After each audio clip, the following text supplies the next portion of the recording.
Today we're going to really dive into the digestive system, and not all of it, we're going to save some of it for later, but there's just such a really amazing thing that happens when we eat food and we digest it properly, and a lot of us don't digest it properly, and it affects a lot of things, not just blood sugar regulation, which ties into adrenal fatigue, but not being able to digest good fats can affect digesting fats at all, and that can affect the way our stomach is feeling, if we have cramps or if we're bloating and you're eating all the right things.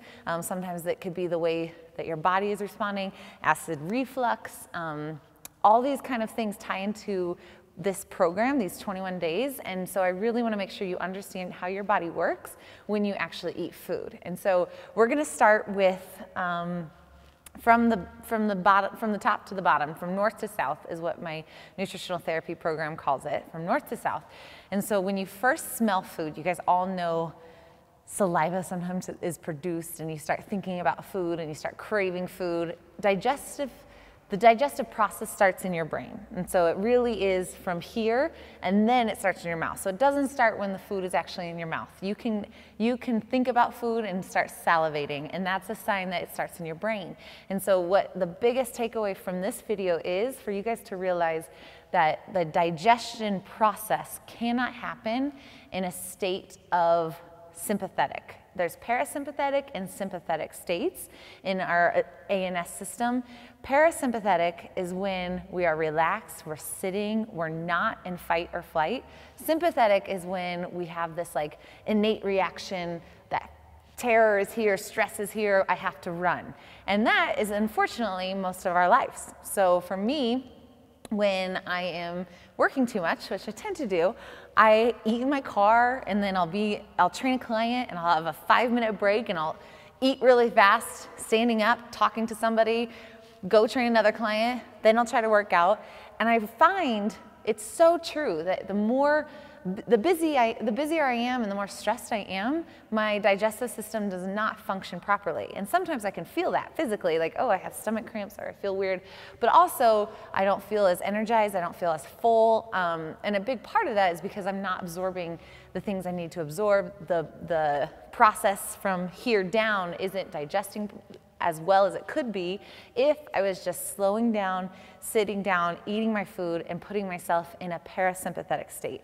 And so that's number one. It doesn't start by putting food in your mouth. It starts putting yourself in a situation when you eat every meal, sitting down, relaxing, taking a few big breaths, trying to eat slow, and learning how to relax and be able to enjoy your food instead of just shoving it in your mouth. That's why I'm not a big advocate of snacks, because snacks, we're like, oh, grab and go. Eat it, go. Are we digesting this properly? No. And that's hard for me, and I'm not even gonna stand up here and tell you that I do that. I catch myself doing this all the time, but that's your challenge today, is to sit and relax before every meal that you eat, and give me feedback on that. Okay, so moving on. So let's just go through a little science lecture. So we start in the brain, and so that means we need to be parasympathetic, we need to get into that relaxed state so that we can actually digest food. And then we put the food in our mouth. Our mouth produces saliva. And so right away, saliva breaks down carbohydrates in your mouth. And so if I don't produce enough saliva, if I'm dehydrated, or if I'm eating too fast, if there's not enough saliva to break down, we already are messing up the process down here by not just taking our time and getting things right up here. So that's part one of the importance of sitting down and creating saliva, getting that ready to get into the stomach. A really good trick is lemon water. If you're having a hard time to produce saliva, not only staying hydrated, but lemon water can help kind of give you that zing and digest food better because you create more saliva. Okay, so then from the mouth, we're going to the stomach. Goes down the esophagus into the stomach. And from here, what happens is everyone knows there's stomach acid because of acid reflux. We always have someone in our life that deals with acid reflux.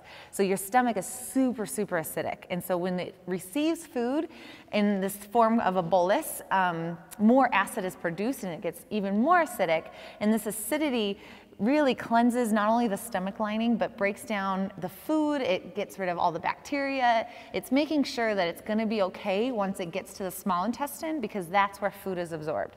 And so it's really important for us to have enough stomach acid, not only because it disinfects and it protects our stomach from any kind of weirdness, but it also, when it gets to the small intestine, if our food isn't clean enough, then that's going to get into our bloodstream. So super important to have stomach acid. What happens with acid reflux and what happens with kind of that, some people have that, little reaction or whatever it might be, is if your stomach acid isn't high enough in your body, the valve that connects the stomach down to the first start of the small intestine, the pyloric valve, will not open.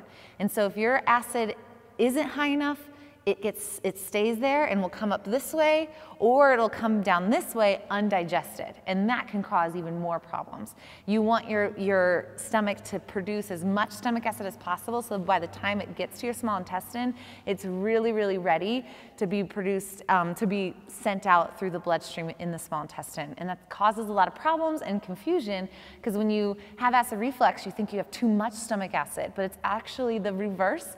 And I can't diagnose, and every case is different, and I'm not diagnosing someone that has this issue, but just know that that's how the body works. It has to have enough stomach acid to get sent down or things start happening.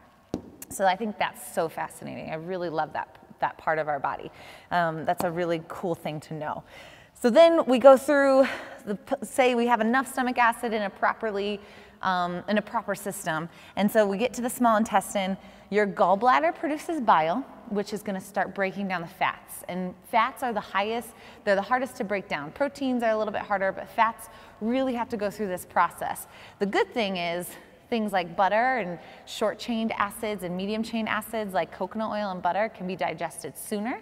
And so they can really, really be great for long energy. That's why I want you guys to have coconut oil and butter. But the other kind of fats, the longer-chain fats, have to take a little bit more time. And so getting the proper amount of bile and having a really healthy gallbladder is so important. And I talked about this a couple days ago. You really need to make sure that you're taking care of your gallbladder, and if you're adjusting too quickly to too much fat, it will cause more problems because bile won't be secreted. It could cause gallbladder issues, gallbladder discomfort. How do you fix this? You fix this by slowly increasing fat if you're having trouble with that. Apple cider vinegar, raw unpasteurized apple cider vinegar is fantastic. More probiotics like sauerkraut, kimchi, kombucha. We'll talk more about that again, but those are so great to have. Really be conscious of that, having that every day. And then also beet itself, red beets, and then beet extract can help that gallbladder. And so then also, this is the last thing I want to talk about in this module is, or in this video, is that your pancreas, at the same time that your gallbladder produces bile, your pancreas produces digestive enzymes and bicarbonate. And digestive enzymes, this is so important. I want to talk about this because if you don't have the right amount of proteins and fats in your diet, these won't exist. And so it's kind of like this catch-22 where, okay, I don't have any fat in my diet, so I'm not going to be able to properly digest fat, but now I'm going to add a lot of fat, and I don't have enough fat to digest it. And so just know this process is like a little bit slow and sometimes frustrating as your body adjusts. You have to really make sure you're getting the things I just talked about for the gallbladder and enough water, hydrating yourself, being sure that there are good amounts of protein in your diet and also good amounts of fat, the good kinds of fat, because if not, it will throw off this whole system. And so that's why a lot of people that aren't doing these 21-day challenges or not doing the paleo lifestyle or still depending on carbohydrates as fuel have a lot of digestive issues. And a lot of the time doctors just prescribe medicine and they don't fix the problem, they fix the symptom, and then it causes more problems. And so it's just this really frustrating process, but it so can be fixed, especially by number one, slowing down the process of digestion. So sit, eat your food, take a few breaths. I eat on the ground a lot. It grounds me, like physically and mentally. I feel like more grounded when I sit on the ground and eat my food. A little bit of lemon water maybe before you eat. Don't drink carbonated water with your food. That affects your stomach acid. That affects kind of the process once you get the food down your esophagus.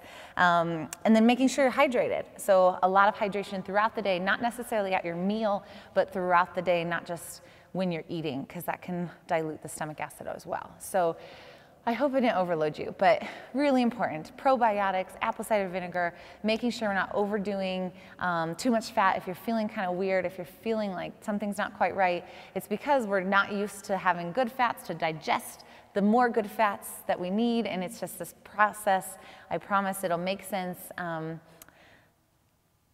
gonna stop there because we're gonna do another talk once we get more into the small intestine and leaky gut and all that. So that is my take on digestion, and I hope that this helps. Your goal today is to sit down and relax and eat slowly at every single meal and see if you can tell a difference.